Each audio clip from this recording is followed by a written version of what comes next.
Na mtazamaji, sauti hiyo ni ishara tosha kwamba imetimu saa 7 kamili saa za Afrika Mashariki. Asante sana kwa kujiunga nasi katika chumba chetu cha matangazo hapa jijini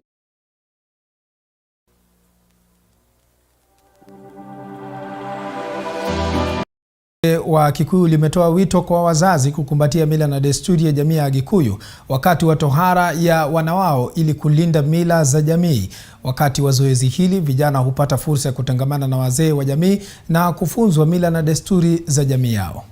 Mafunzo mengi ya kujizuia kutokana na madawa ya kulevya, kutokana na madawa ya upande wa pombe, kutokana na hii mambo ingine ya wanaume kwa wanaume wakienda kwa shule, kutokana na ulaghai wowote. Wale wanapigana na utamaduni, isipokuwa ni vile wanakosa mwelekeo, na ulisikia kukisemekana mkosa mila ni mtumwa.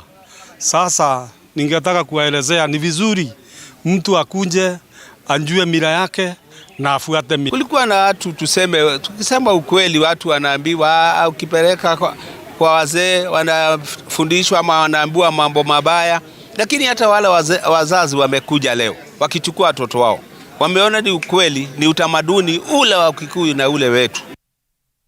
Mtazamaji, shughuli kama hiyo hufanyika haswa msimu huu wa Krismasi. Kwingineko ni kwamba mradi endelevu wa USAID wa Amboseli na Tsavo umekabidhi magari 5 na pikipiki 21 kwa mashirika yaliyoko chini ya mwavuli wa uhifadhi wa wanyamapori eneo hilo.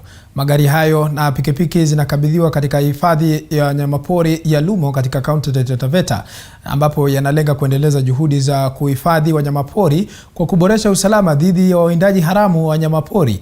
Hafla hiyo inahudhuriwa na gavana wa kaunti hiyo Andrew Mwadime.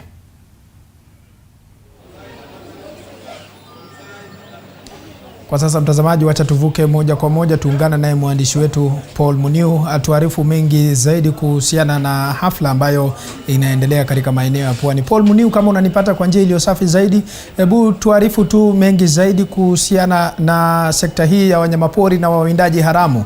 Ni kipi ambacho kinaendelea na je, ripoti inaonyesha namna gani?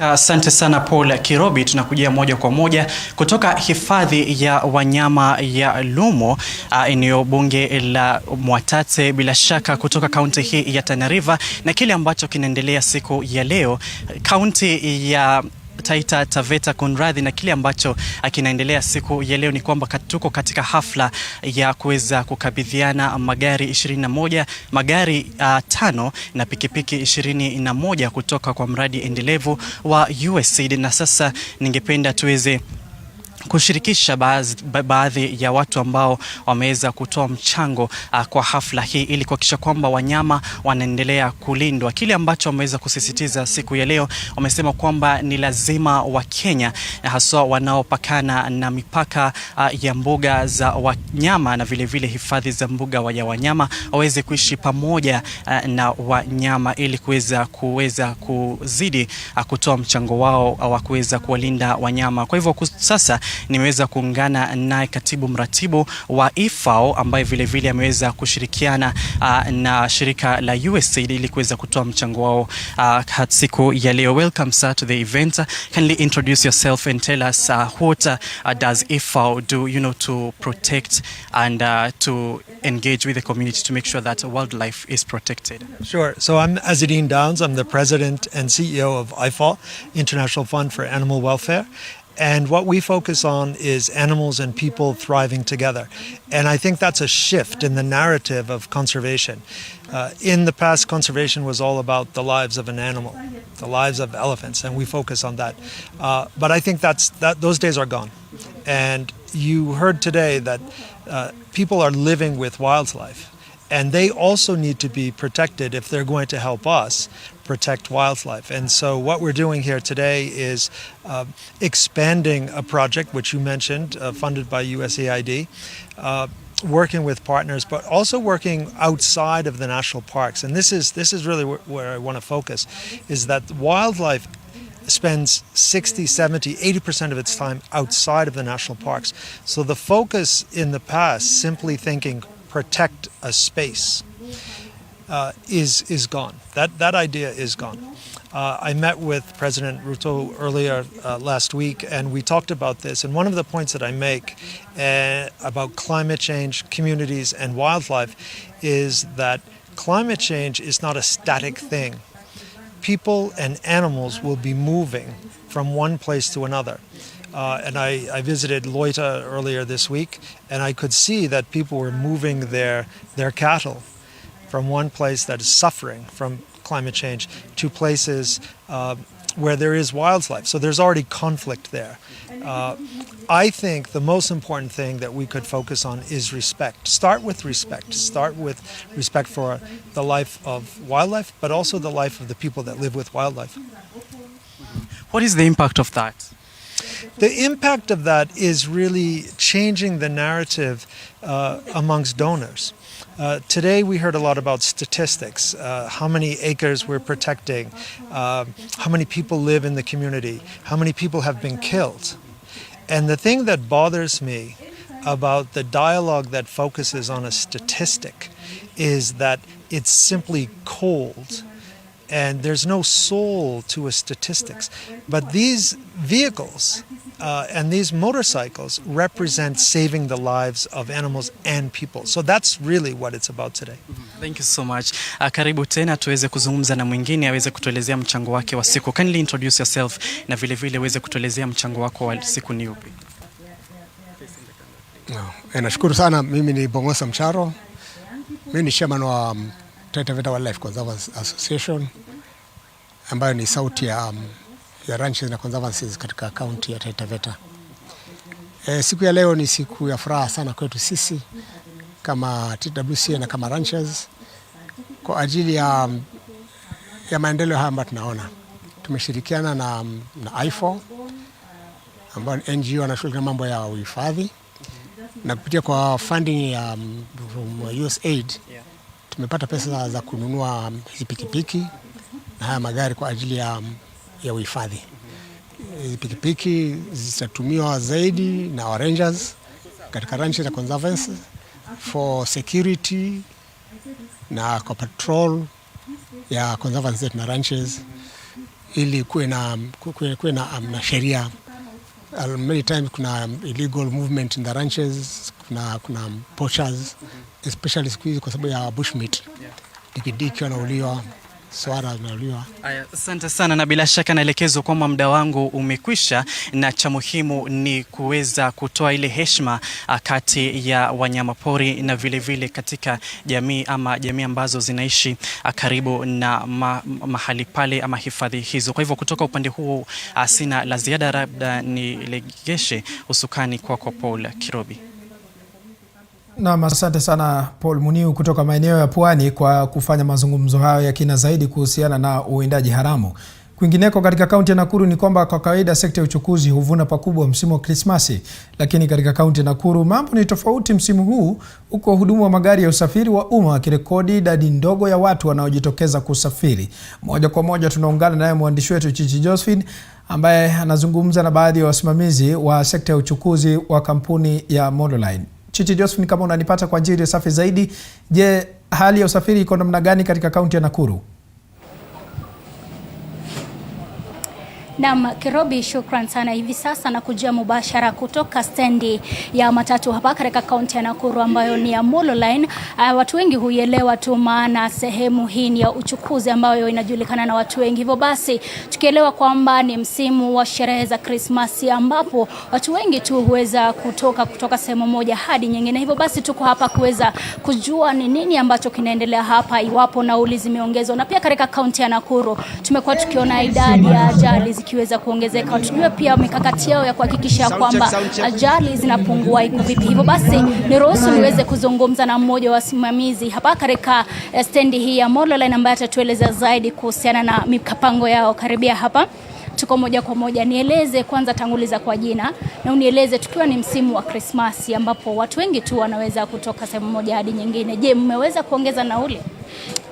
Kwa majina anaitwa Sam Gige, na nasema kwa upande wa nauli sisi hatujaongeza nauli, sababu kwa kawaida kampuni ya Monoline ni kampuni ya utaratibu. tunapoongeza nauli huwa tunajulisha watu in advance, na kawaida hata nauli inapoongezwa si nauli huwa tunaongeza. Inategemea, sababu unaweza kuta pande hii, unaweza kuta side moja hakuna watu, pande ile ingine watu wamejaa, so tunafunga gari zetu, milango zinaendea wale watu. Kwa hivyo nauli inapopanda inakuwa katika ile hali ya kurecover the hasara yenye imeenda hivyo. Yes. Na labda uniambie idadi ya watu ambao wanatoka sehemu moja hadi nyingine iko vipi? Je, watu wanaweza kusafiri? Tukiangalia ka leo naona watu upande wa kutoka Nakuru kwenda Kisumu watu ni wengi sana, na pia wenye wanatoka Nairobi. Kwa kawaida hatuna watu wengi sahi wa kwenda vile, lakini idadi ni nzuri, sababu tunaenda hata tunakuta tuko na upungufu wa magari. Na labda tumeona Nakuru ikiweza kurekodi idadi ya ajali ndani ya mwezi mmoja. Tumeona ajali 2 zikiweza kutokea katika eneo la Ngata. Nyinyi kama sekta ya uchukuzi mnahakikisha vipi ama mna mikakati ipi kuona kwamba ajali bado zinafanya? In fact, mwezi mmoja uliopita tulikuwa hata na kituo hapa cha kupima madereva macho, kuwapima hali ya afya, na hata sasa tunafanya semina. Kwanza tuseme mwezi huu tumefanya semina 2 ya kuwajulisha lazima wawe waangalifu barabarani, na tunawasiliana pia na watu wa NTSA na masharti yote ambayo wanapatiana tunawapa pia. Kwa hivyo ushauri wetu kwao huo tunajua ni timamu kabisa, na hata juzi Sunday tulikuwa na maombi asubuhi ya kurudisha shukrani, tukijua kwamba Mungu atatulinda na atatuzingira na damu yake. Shukran sana kwa kauli yako na wakati wako. Niweze kuzungumza na msafiri mmoja. Naelewa kwamba wewe unasafiri kutoka hapa na unatumia Molo Line. Labda hadi sasa umeona nauli haijaongezwa, lakini pia uchumi uko vibaya. Utasema nini kuhusiana na sekta hii kutoongeza? Okay. Unaweza nikubali niongee Kizungu? Yeah, there is discipline at this place. Love for our pockets. Wakitufanyia, they are making it easier for us so that you can be able to travel, be with our families during this festival season. Their drivers discipline high notch. Sai kuna ajali za barabarani, so many things are happening. They are disciplined. They check that kuna toll number free which you can call in case anything happens on the road, and they are too attentive to such matters. Kwa hivyo mnaona usalama wenu hapa uko dhabiti? 100%. Shukrani. Hivyo basi kama ulivyoona nimeweza kuzungumza na msimamizi katika eneo hili ambalo ni la uchukuzi la Molo Line, na pia nikaweza kuzungumza na mmoja ambaye ni msafiri, na ameweza kuelezea kwamba msimu huu wa Christmas ama sherehe za Christmas basi hawatakuwa wakiongeza nauli, maana wanamuelewa mwananchi wa kawaida kuwa pia uchumi haujakuwa ni bora. Hivyo basi wanasema eneo hili usalama umeidhibitishwa, maana wale madereva ambao huchukua ama huweza kuendesha gari zao wanaweza kupelekwa ndani ya mikakati yao ambayo inahakikisha kwamba ajali ambazo zimeshuhudiwa katika kaunti ya Nakuru basi zinapungua. Hivyo basi Kirobi, kwa sasa nirudishe usukani kwako. Kutoka kwangu sina la ziada. Jina langu ni Chichi Josephine. Naam, asante sana Chichi Josephine kutoka kaunti ya Nakuru, kutoka stendi hilo la Molo Line ambapo shughuli ya usafiri bado ingali inaendelea, na ni matumaini ya wengi kwamba nauli haitapandishwa. Tukielekea katika kaunti ya Trans Nzoia ni kwamba washikadau wanaangazia kilimo biashara ukanda wa kaskazini mwa bonde la Ufa. Kwa sasa wamekongamana kutafuta suluhu ya changamoto wanazopitia. Kwa sasa tuungana naye mwandishi wetu Boniface Baraza kutupa taswira kamili. Boniface Baraza, kama unanipata kwa njia iliyo safi zaidi, je, kongamano lenyewe tayari limeshang'oa nanga na ni masuala yapi ambayo yatakuwa yanazungumziwa katika hafla hiyo? Naam, shukran mwenzangu Paul Kirobi, na nakupata kwa njia iliyo shwari kabisa. Tumekita kambi katika eneo bunge la Cherangani, kaunti ya Trans Nzoia, ambapo maonyesho haya imewaleta kwa pamoja wadau mbalimbali kutoka sekta ya biashara, pia vile vile masuala ya kilimo. Wamekongamana hapa kutathmini mikakati ya kuboresha hasa kilimo na pia vile vile biashara. Na basi kupoteza muda, ningependa kusema na wadau hawa, hasa wahusika ambao wameweza kuandaa kongamano hili ili kuweza kufahamu vema, je, ni kwa nini wameandaa kongamano hili, kipi kawashinikiza kuandaa kongamano hili. Moja kwa moja tunasema naye waziri wa jinsia, masuala ya vijana katika kaunti hino, Chanel Kitoni. Mwanzo jitambulishe, and what is the importance of this exhibition? Asante sana. The importance of this exhibition is to show the different investment opportunities that Trans Nzoia has to offer. It also gives us a way to sensitize the community and let them learn about the different agricultural sectors that they can invest in, the added value, and so much more. Also a networking opportunity for our community. Naam, asante. Tasema naye Bwana Kiproro Kitoni mwenyewe.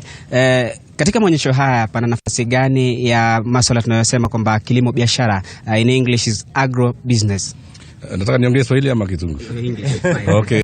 I think for us, this is really an opportunity for the agricultural sector to showcase the dynamism of Trans Nzoia County.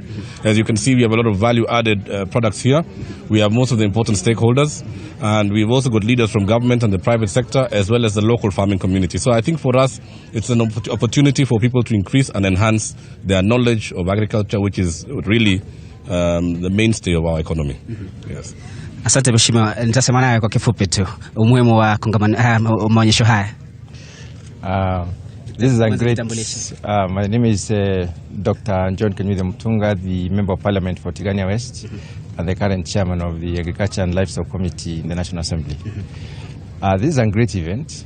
First of all, it's private sector initiated and manned, and they have met together and contributed to make sure that we have this kind of event. The partnership is great. The kind of displays are really good, and we have seen many products.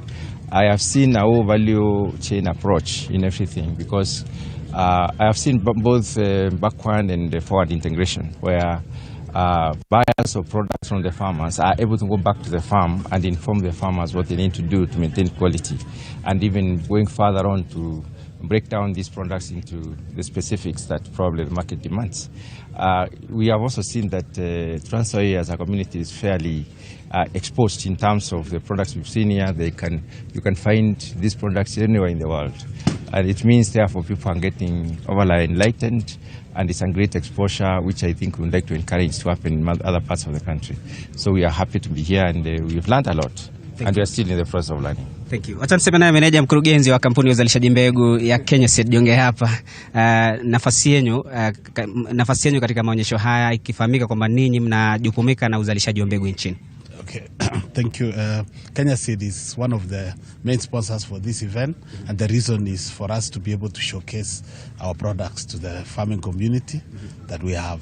We would like to tell our farmers that we have enough seed of all seed crops, so they should be able to prepare their lands in advance, so that they also purchase the seed readiness for planting for purposes of securing our food security. Asante. Nitamalizia naye naibu gavana ambaye yuko hapa. Kaunti hii ni kaunti ambayo inafahamika kwa ghala la chakula. Tunapoona maonyesho kama haya, je, inasaidiaje mkulima wa kule nyanjani katika kufanikisha kilimo, hasa tunapozungumzia msimu wa upanzi ujao, wakati ambapo taifa serikali imekuwa inadadavua kuona je itakuwa vipi, wataagiza mahindi ya GMO ama itakuwa vipi? First, I'd like to appreciate this event, the organizers. And I think for us as a county, it's really important and very significant, being the county that feeds the country. So such an event gives us an opportunity, all the farmers an opportunity, to be able to see what we can do. We've gone round and we've seen a lot of products, a lot of crops that can be grown within this county. And Trans Nzoia, whatever can grow actually grows in Trans Nzoia. So our message to the rest of the country, can you utilize Trans Nzoia to feed the rest of the country? Because we have the land, we have the climate, the right climate, and we have the resources. So what we need to do is to leverage on this and see how we can diversify our crops for food security and how we can improve productivity. So such an event for us is really important, and we're happy that this actually gives an opportunity to investors to come together and see what we have in Trans Nzoia. I also want to take this opportunity to welcome investors to Trans Nzoia to be able to see. I mean, we want people who can add value to our crops. We want to partner with donors, want to partner with investors to come to Trans Nzoia, because we do not have enough milling plants. We have macadamia, we have coffee, we have tea, we have maize. And we really need to ensure that we give farmers that market. So within here we can actually we welcome investors to invest, to bring the industries, to bring the milling plants, so that we can do more. So this indeed is a very good event, and we really appreciate it. Thank you very much. Naam, asante. Kama umekuwa ukifuatilizia majina haya kutoka eneo hili la Cherangani, kaunti hii ya Trans Nzoia, ni kwamba nimesema na wadau husika na viongozi mbalimbali ikiwemo mwenyekiti katika bunge la kitaifa, pia vile vile naibu gavana wa jimbo hili, na ni maonyesho ambayo yamewaleta wadau wao kwa pamoja, na pia vile vile kuvutia wawekezaji ambao watakuwa wanakumbatia mchakato mzima wa uwekezaji katika kaunti hino, sawa na kuboresha kilimo. Niruhusu nizame kwa sasa na kurejesha ushukani studioni. Asante sana Boniface Baraza kutoka kaunti ya Turkana kwa kuangazia swala hilo. Kwingineko ni kwamba wakazi wa kaunti ya Turkana hususan mjini Lodwar wanalalama kuhusu uhaba wa maji ambayo wanasema hayapatikani kwa muda wa wiki 3 sasa. Wakizungumza mjini Lodwar, wakazi hao wanasema kwamba wamehangaika kwa muda wa wiki 3 kutafuta maji licha ya serikali kuahidi kumaliza tatizo la maji mjini Lodwar chini ya wiki 2. Hata hivyo, wamemkashifu gavana wa kaunti hiyo Jeremiah Lomurkai kwa kuandaa sherehe za kitamaduni maarufu kama Atanayeche inayogharimu mamilioni ya pesa, wakitaka pesa hizo kutengwa kuwachimbia maji wakazi wa eneo la Lodwar.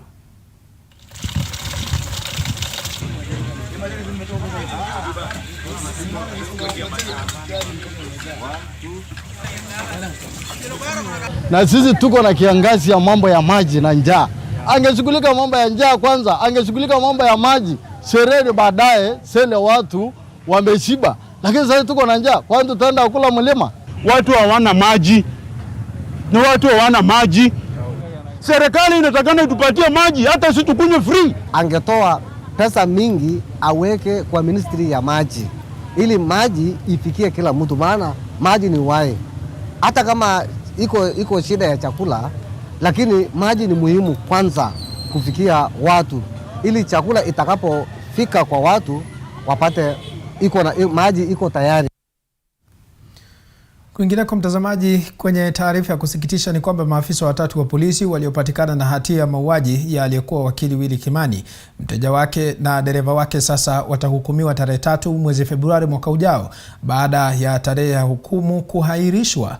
Jesse Lesit aliwapata maafisa Frederick Leliman, Stephen Cheburet na Sylvia Wanjiku pamoja na raia Peter Ngugi na hatia ya mauaji tarehe 22 Julai mwaka huu. Hii ni mara ya pili ambapo hukumu hiyo imeahirishwa baada ya kuahirishwa kutoka tarehe 12 Novemba hadi Disemba 16 kufuatia kutokuwepo kwa Jaji Lesit ambaye alikuwa amesafiri nje ya nchi. Hata hivyo, akiomba mahakama kumpunguzia mteja wake adhabu, wakili Cliff Ombeta anayemwakilisha afisa Frederick Leliman aliziomba msamaha familia za waliouawa na kusema kuwa amebadili tabia baada ya kupata mafunzo ya theolojia akiwa rumande. The eldest son, who is 21, what does he do? He goes from place to place to see whether he can be able to get a job to sustain. This is why they depended on him. He was the sole breadwinner of the family. So coupled with the idea of taking care of the family and his siblings and himself and his health, my lady, please forgive me.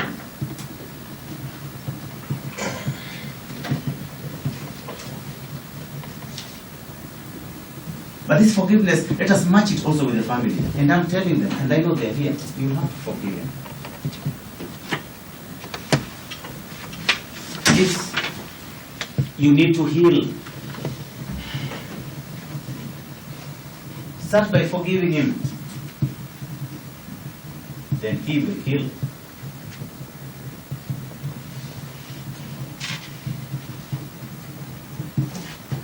The children are not going to school anymore. They are being chased because of him. If he's not out there anymore, they end up like him, not being able to go to school and starting to look for something to. Taarifa hiyo tutakuwa tunazidi kufuatilia kwa undani zaidi. Siku moja baada ya gavana Kawira Mwangaza kubanduliwa ofisini na wakilishi wadi katika kaunti ya Meru, wakazi wa kaunti hiyo wameelezea hisia mseto kufuatia hatua hiyo.